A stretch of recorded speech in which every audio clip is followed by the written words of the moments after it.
This is Robert Sapolsky, and you're listening to Father-Offspring Interviews. Hello, folks. Welcome back to Father-Offspring Interviews. For our first question today, Kaio from Florida says, did cavemen actually exist, or is it a myth? A great question because we take it as a given that ancient prehistoric humans lived in caves. And when you work with that assumption that that's all they did, they lived in caves, you've got to generate the question, why were there so many caves back then? And the answer is there weren't, and humans, for the most part, did not live in caves. For example, archaeologists have shown the following stone structure, Stone Age, and you see it's got a nice wooden door and some decorative topiary, although this may be an exception since, as you know, the Flintstones were a modern Stone Age family, so that might break the mold there. By the way, there's the Flintstone house in Hillsborough, California, which looks like this. Anyway, getting back to the question at hand, caves. Were there humans living in caves? Yes. Not a whole lot, though. For the most part, humans, and let's restrict ourselves to the last 100,000 years or so, the emergence of anatomically modern humans during that period, overlap of humans coming out of Africa, overlapping with Neanderthal and Denisovans.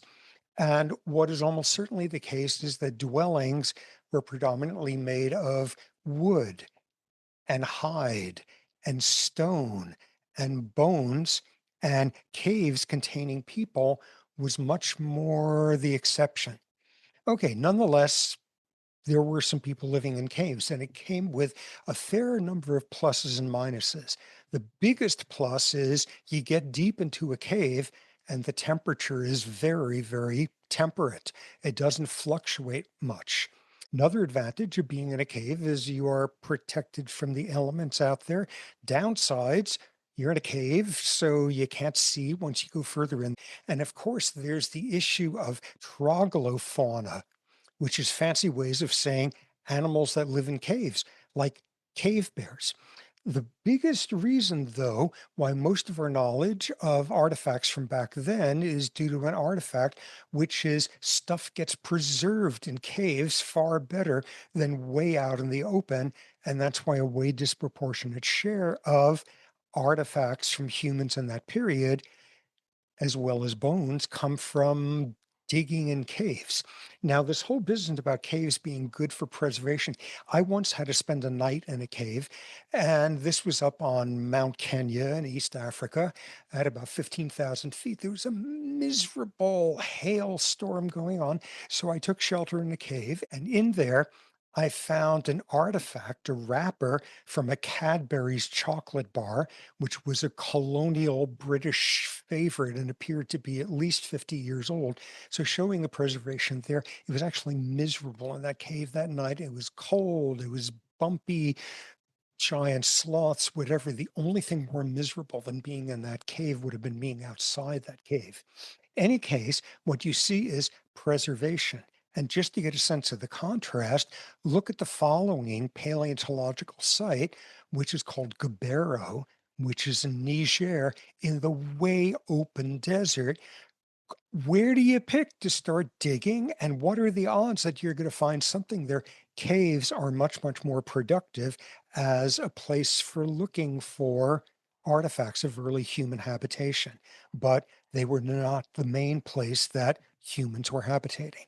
Okay, so that said, there's some interesting historical cases where caves are still relatively relevant to modern scenes.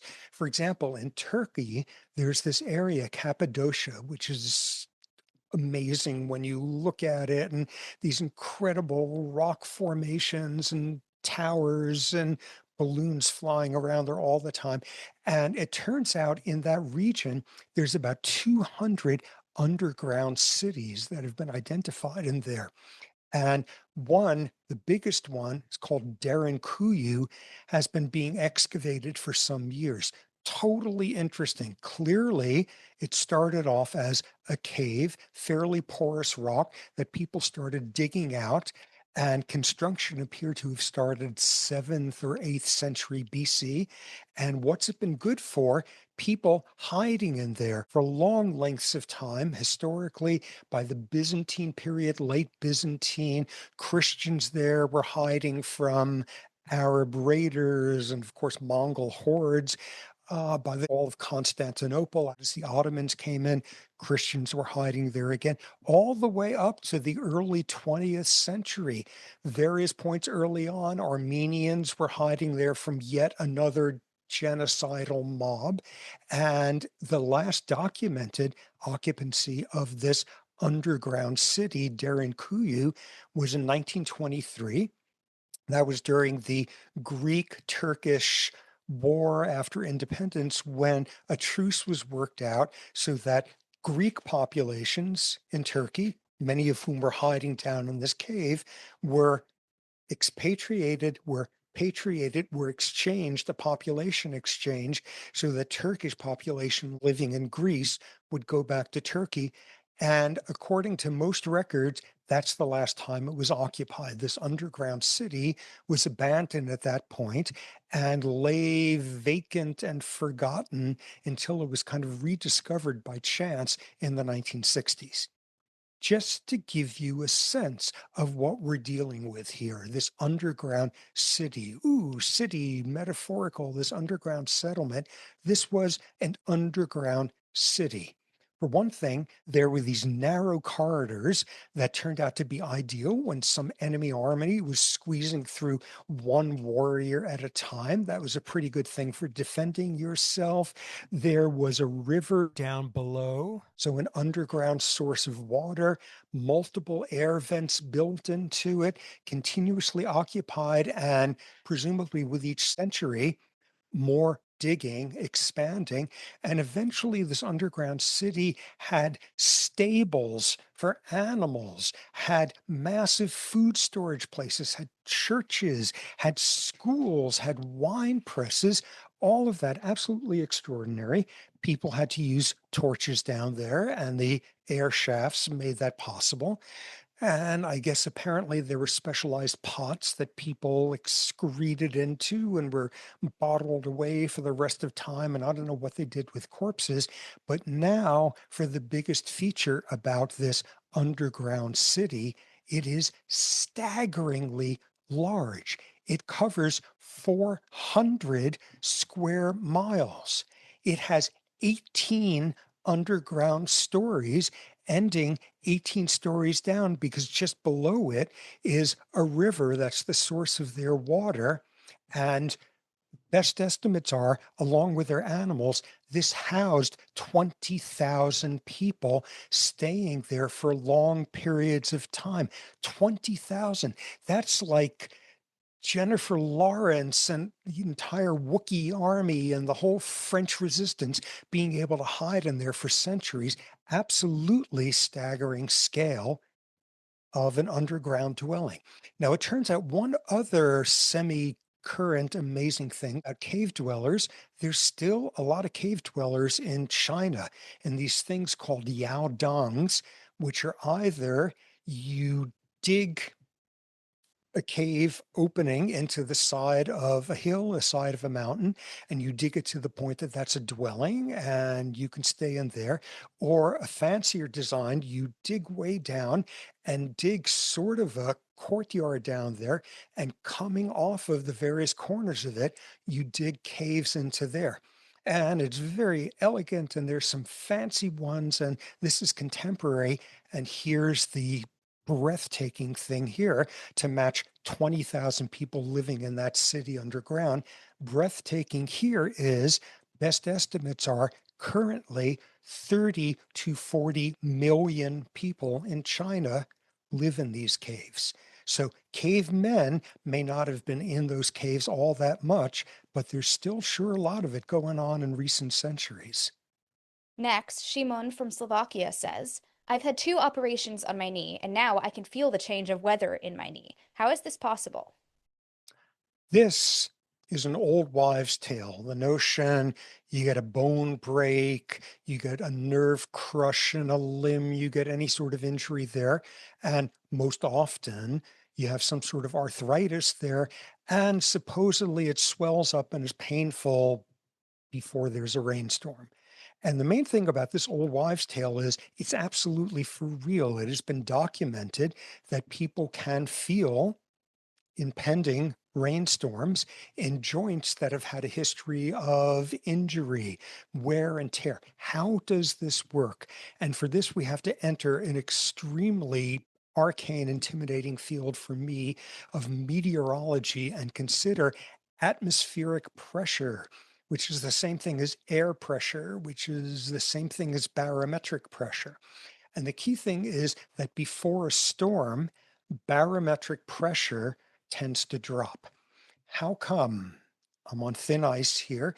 As it gets closer to the storm, warm air rises, warm, moist air that's soon going to be convincing the clouds to rain rises and leaves an area down below of lower pressure air. And what you get then, gas laws, stuff bulges out when the outside has lower air pressure than inside. And you got all these joints that are filled with synovial fluid that lets you smoothly use the joints. And as the air pressure outside drops, as barometric pressure drops, the fluid inside these tissues tends to bulge out. And the result is, ouch, it feels achy.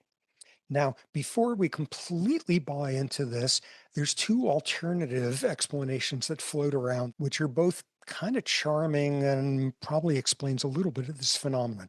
First thing, it's about to rain, so you're sitting indoors and you don't exercise, so your joints are achier. Other alternative explanation, it's going to rain out and it's crummy and looks stormy and stuff, so you get into a bad mood, so you're more likely to interpret normal aches and pains as being exaggerated that day. Nonetheless, most people in the field think it's the drop in barometric pressure. And we all know an example of this. You take at sea level a bag of potato chips and you get on an airplane and it goes up to 30,000 feet or so. And despite it being a pressurized cabin, it's not as pressurized as down at sea level. What happens? The bag of potato chips bulges out. And what that suggests is a whole new approach to meteorology because it turns out just before there's a rainstorm, bags of potato chips bulge out a little bit more. So you can use that as some sort of measure of impending storms. Wrapping up, Zachary from Florida says, should perhaps the age of consent be raised to 25, since this is around the time that the prefrontal cortex has finished developing, so people could make more informed decisions about who they want to mate with? Oh, what a reasonable suggestion that is not likely to see the light of day or become efficacious. But this taps into there's been a history of various institutions, various governments, various tyrants, various religions trying to control the reproductive behavior of people. Now, it could be broken into a few categories. There's the attempts at controlling it by groups or individuals, where I think the most accurate thing to say is that this was when they were viewing sex as basically being icky.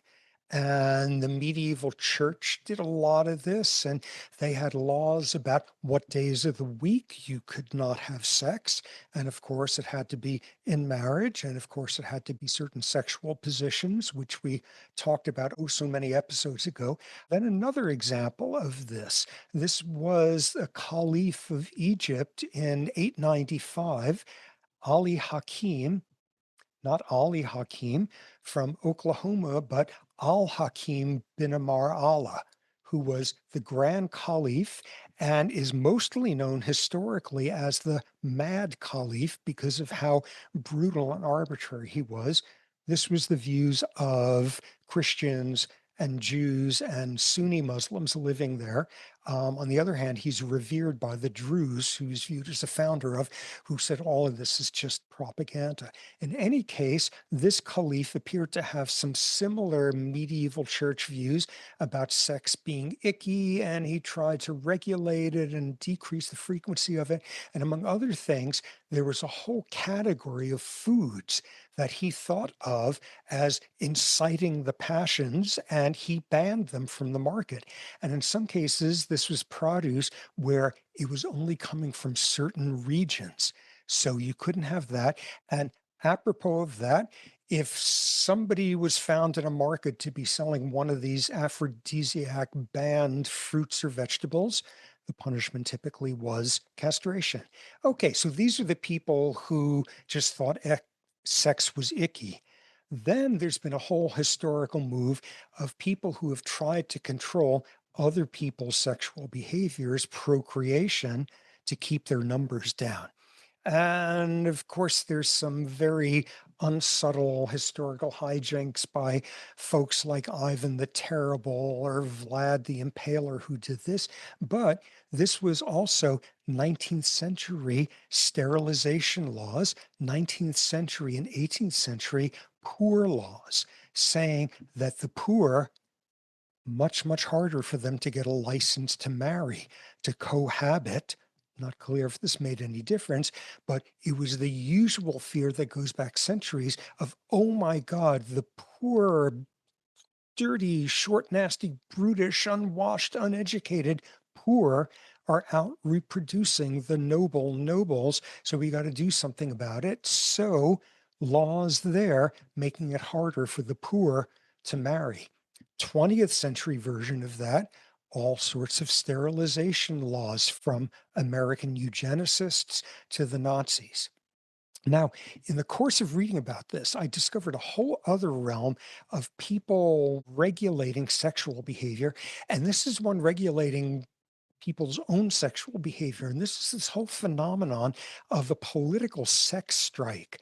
And this apparently goes back to Lysistrata, 4th century BC, where the women of Sparta and the women of Athens got pissed off with this Peloponnesian War going on and on and on. And they introduced a sex strike. They wouldn't have sex with their husbands. And as a result, this brought everything to a standstill and laugh a minute complications. And before it was over, this had forced the men to settle the Peloponnesian War. Now, there's been actual historical cases of this with varying degrees of success. One that really caught my attention was in 2009, a women's group in Kenya organized a sex strike.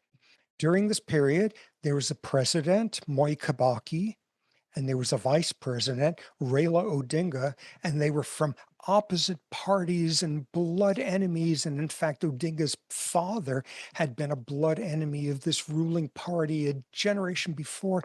And they were spending a huge amount of time bickering and attacking each other and scheming and plotting and not getting a whole lot done. And a group of women organized and called a 1 week sex strike, not having sex with their husbands, their partners, their whatevers, to protest that this was to protest the inefficiency and the bickering and the corruption of the ruling government. And they instituted this with all sorts of interesting things. Naturally, all sorts of male parliamentarians weighed in to complain about this, calling this ghastly, calling this un-African. And one legislator interestingly said that this was a totally underhanded attempt by women to, quote, molest men, which I didn't fully get the gist of. But in any case, this happened in a wise bit of planning. They even collected some funds beforehand so they could pay sex workers for lost work during that period if they joined in. And most interesting of all, the wife of the president and the wife of the prime minister both signed up for this protest movement. So this went on for a week. And at the end of a week, the Kenyan patriarchy was brought to their knees, and they had a Sunday morning prayer meeting with all these leaders where they all promised to get along better, and seemingly it's had no effect since then. Okay, so this brings us to the crux of the question, which is trying to restrict people's sexual behavior under circumstances where otherwise very imprudent, unwise decisions might be being made. And this, of course, taps into our world of age of consent laws, traditionally thought to protect girls and young women from predatory males. This is the age of modern college campuses where very complex laws of sexual consent etiquette have been instituted. And whether you look at students or administrators or police blotters from campus police, that's only had limited degrees of success. But what's being suggested here is the frontal cortex is not fully mature until people are 25 years older on the average. And now, those of you who are faithful listeners, watchers, can probably say the next sentence in your sleep. Prefrontal cortex, the part of the brain that does self control, impulse control, gratification postponement, emotion regulation, and it's the last part of the brain to fully mature, not until you're about 25 years old.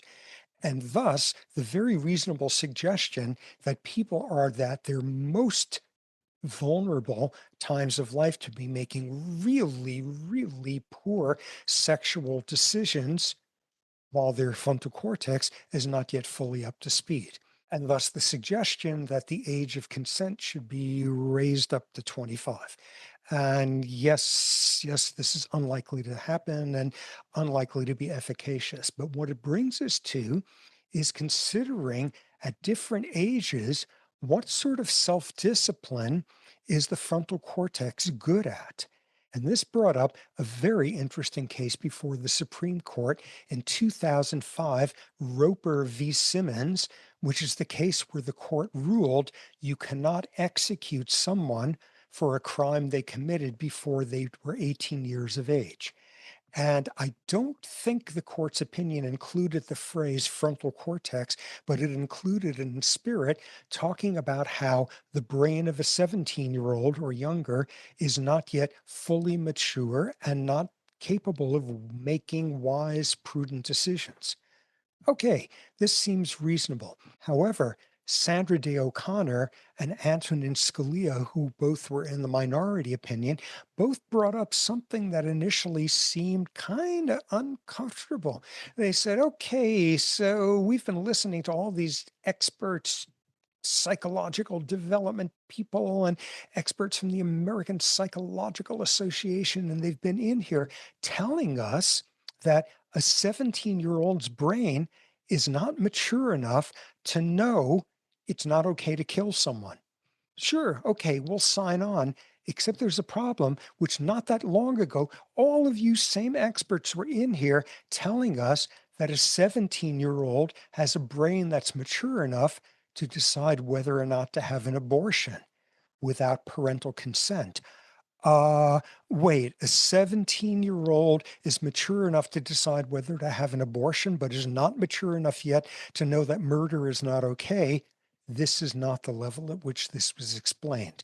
And much of this was cleared by a developmental psychologist named Lawrence Steinberg of Temple University, who was one of the most influential contributors to the court's thinking about this, pointing out that the key thing is how long do you have to feel tempted to do the foolish thing?